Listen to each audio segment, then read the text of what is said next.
बच्चों हमने पढ़ा था कल 6 चैप्टर पार नजर के चैप्टर में हमने क्या पढ़ा था?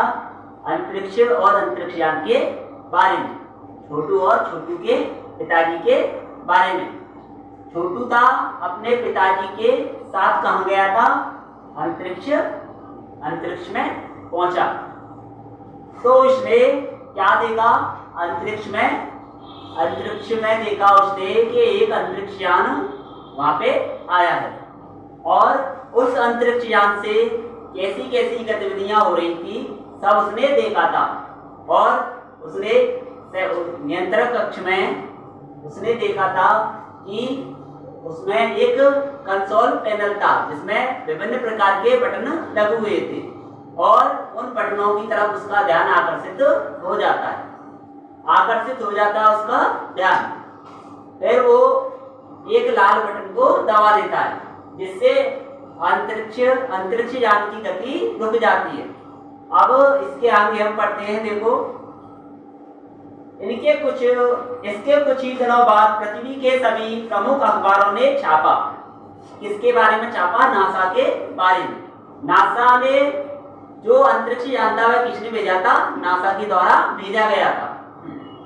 नासा के तकनीशियनों को रिमोट कंट्रोल के सहारे वाइकिंग को दुरुस्त करने में सफलता मिली। और जो नासा के तकनीशियन थे उन्होंने इस यंत्र को सफल करने में इनकी महत्वपूर्ण भूमिका रही। यांत्रिक हाथ ने अब मंगल ग्रह की मिट्टी के विभिन्न नमूने इकट्ठे करने का काम आरंभ कर दिया।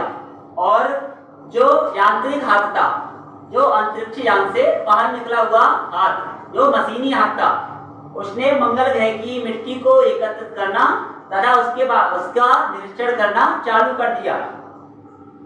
आरंभ कर दिया।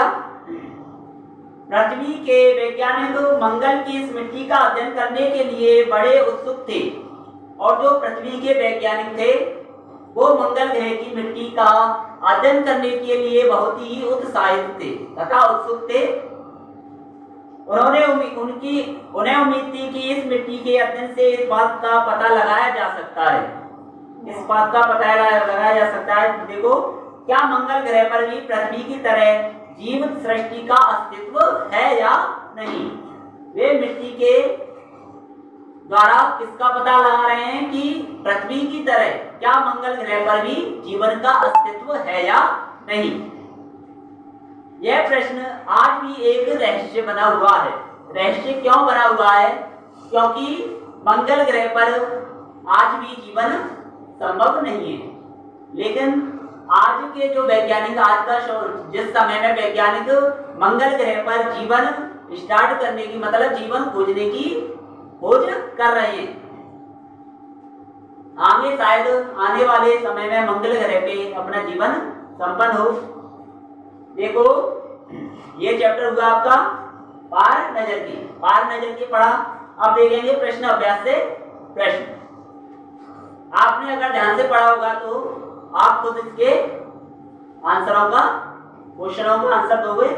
छोटू का परिवार कहाँ रहता था? अब छोटू का परिवार था वो कहाँ रहता था? स्टार्ट में आया था छोटू का परिवार जमीन के नीचे रहता था। कहाँ रहता था? जमीन के नीचे रहता था। छोटू को सुरंग में जाने की इजाजत क्यों नहीं थी? पाठ के आधार पर लिखो।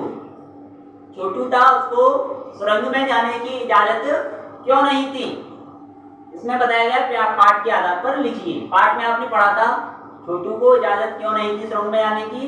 क्योंकि उसके पास सिक्योरिटी पास नहीं था तथा सुरंग में जाने के लिए आम आदमी को तथा आम इंसान को जाने की मनाही थी। यह है इसका आंसर। तीसरा है कंट्रोल रूम में जाकर छोटू ने क्या देखा और वहां उसने क्या हरकत की। कंट्रोल रूम में जाकर छोटू ने विभिन्न यंत्रों को देखा और निरीक्षण यंत्र भी देखे। उसका ध्यान एक कंसोल पैनल की तरफ चला गया जिसमें विभिन्न प्रकार के बटन लगे हुए थे और उन बटनों में से एक रेड कलर का बटन था जिसकी ओर उसका ध्यान आकर्षित हुआ और आकर्षित होने के कारण ही उसने उस बटन को दबा दिया तथा वहां पे जो अभिक्रियाएं हो रही थी तथा क्रियाएं जो हो रही थी वो एकदम रुक गई। 14 क्वेश्चन है, इस कहानी के अनुसार मंगल ग्रह पर कभी आम जीवन था, वह सब नष्ट कैसे हो गया, लिखो। अब 14 क्वेश्चन कह रहा है कि इस कहानी के अनुसार क्या मंगल ग्रह पर आम जीवन था जो पृथ्वी की तरह। हाँ, पहले पृथ्वी की तरह मंगल ग्रह पर भी आम जीवन था। अब ये आम जीवन क्यों नष्ट हुआ? ये नष्ट हुआ सूर्य के परिवर्तन के कारण। पहले पेड़ पौधे तथा वनस्पति पशु पक्षी मंगल ग्रह पे रहते थे, लेकिन जैसे ही सूर्य ने अपना रूप बदला या सूर्य में परिवर्तन हुआ और तापमान बहुत तेजी से बढ़ा, इसके कारण ही सभी जीव जंतु तथा पेड़ पौधों का नाश हो गया या नष्ट हो गए। 5वां क्वेश्चन है, कहानी में अंतरिक्ष यान को किसने भेजा था और क्यों? कहानी में अंतरिक्ष यान को नासा द्वारा भेजा गया था। यह एक अंतरिक्ष यान की संस्था है जो अमेरिका के द्वारा अमेरिका में स्थित है नासा। ये नासा के द्वारा भेजा गया था। और क्यों भेजा गया था? ये इसलिए भेजा गया था कि इससे पता चल सकेगा कि क्या मंगल ग्रह पर भी जीवन की उत्पत्ति हो सकती है या नहीं, इसलिए भेजा गया था। देखो, नंबर 1, नंबर 2 और नंबर 3 अजनबी से निपटने के कौन कौन से तरीके सुझाते हैं और क्यों? आपने पढ़ा था नंबर 1, नंबर 2 और नंबर 3 के बारे में। ये जो अंतरिक्ष यात्री तथा वैज्ञानिक थे, नंबर 1, नंबर 2 और नंबर 3। देखो, नंबर 1 कह रहा है कि इन दोनों अंतरिक्ष यानों को जलाकर हम खाक कर सकते हैं। पहले का जवाब था, इन यांत्रिक यानों को हम जलाकर खाक कर सकते हैं। तभी एक नंबर 2 तकनीकी एक वैज्ञानिक थे, तभी नंबर 2 बोलते हैं। उनका क्या सुझाव है? हालांकि यंत्रों को बेकार करने में कोई भी खतरा हो सकता है। हम अगर यंत्रों को खराब करेंगे तो हमारे लिए कोई खतरा हो सकता है। इनके बेकार होते ही दूसरे ग्रह लोग हमारे बारे में जान जाएंगे और इससे क्या होगा कि जो दूसरे ग्रह के लोग हैं वो हमारे बारे में इसको जान जाएंगे। तीसरे नंबर का एक वैज्ञानिक था, वो था सामाजिक व्यवस्था का काम देखते थे।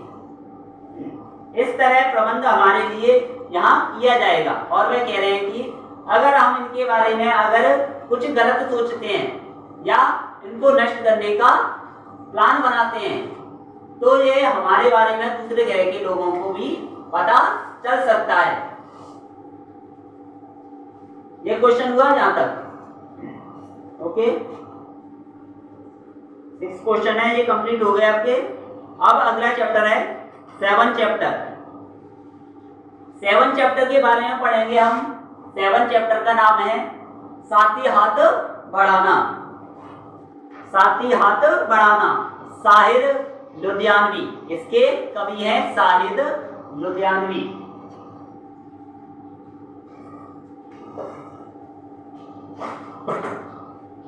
सेवन चैप्टर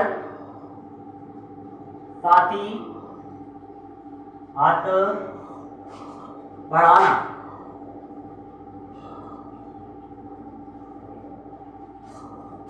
क्या है ना? साथी हाथ बढ़ाना। देखो, ये मित्रों के बारे में कविता कही गई है तथा जो मित्र होता है वो संकट के समय काम आता है ना। जैसे देखो, विपत कसौटी जे कसे तेही साचो भी, तथा जो व्यक्ति विपत्ति में उस व्यक्ति के काम आता है वही सच्चा मित्र कहलाता है। देखो, साथी हाथ बढ़ाना, एक अकेला थक जाएगा मिलकर बोझ उठाना। अब कवि कविता के माध्यम से कह रहा है कि साथी तथा दोस्तों के बारे में। एक दोस्त कह रहा है एक अकेला थक जाएगा मिलकर बोझ उठाना, और ये एक जो आदमी है वो अकेले बोझ को ढोते ढोते क्या हो जाएगा? थक जाएगा।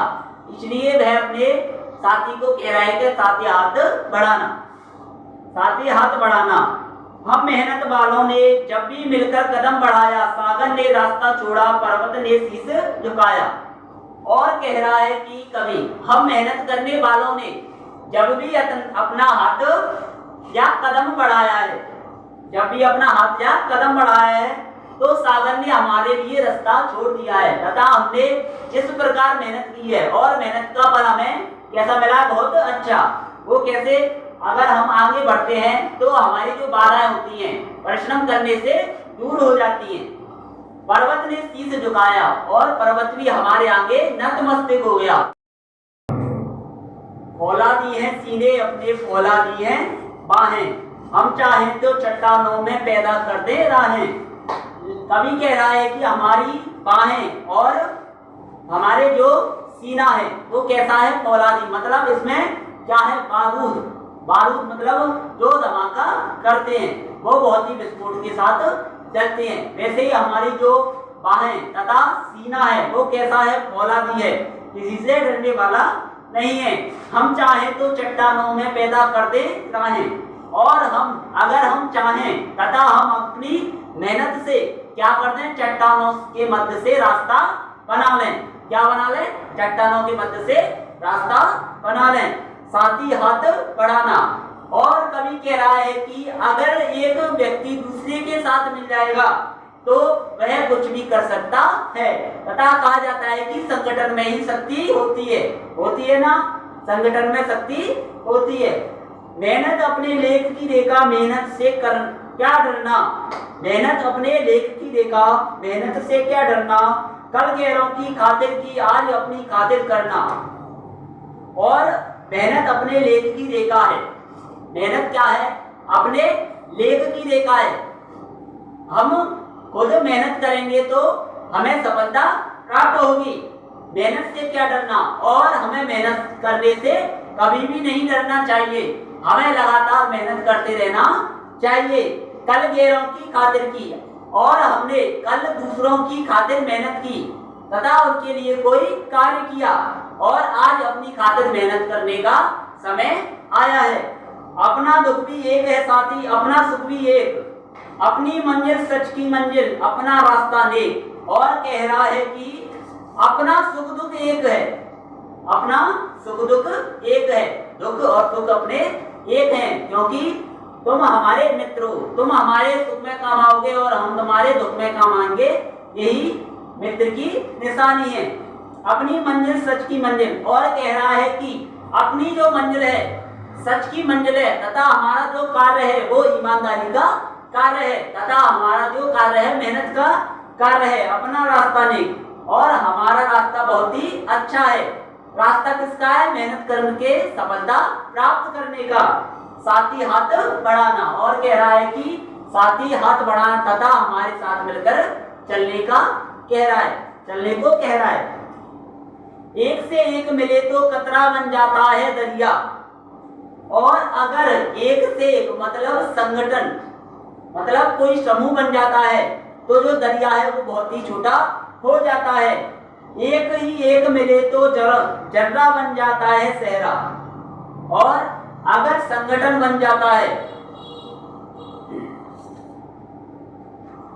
संगठन बन जाता, एक से एक मिले तो जर्रा बन जाता है सहरा, एक से एक मिले तो राई बन जाता है पर्वत। और जब व्यक्ति आपस में मिल जाता है तो वह जर्रा किसके रूप में बदल जाता है, सहरा के रूप में। और जो राई है, छोटी सी राई है, तथा वो राई किसमें परिवर्तित हो जाती है, पहाड़ के रूप में। तथा मेहनत के द्वारा ही राई का पहाड़ हो जाता है, और जर्रा से ही सहरा बन जाता है, और कतरा से, दरिया से कतरा बन जाता है।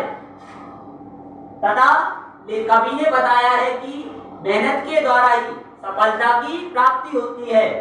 मेहनत करने वालों की कभी हार नहीं होती। क्या है, मेहनत करने वालों की कभी हार नहीं होती। यह है, मेहनत लगातार करते रहना चाहिए। हमसे है एक मिले तो इंसा, बस में कर ले किस्मत, साथ ही हाथ बढ़ाना।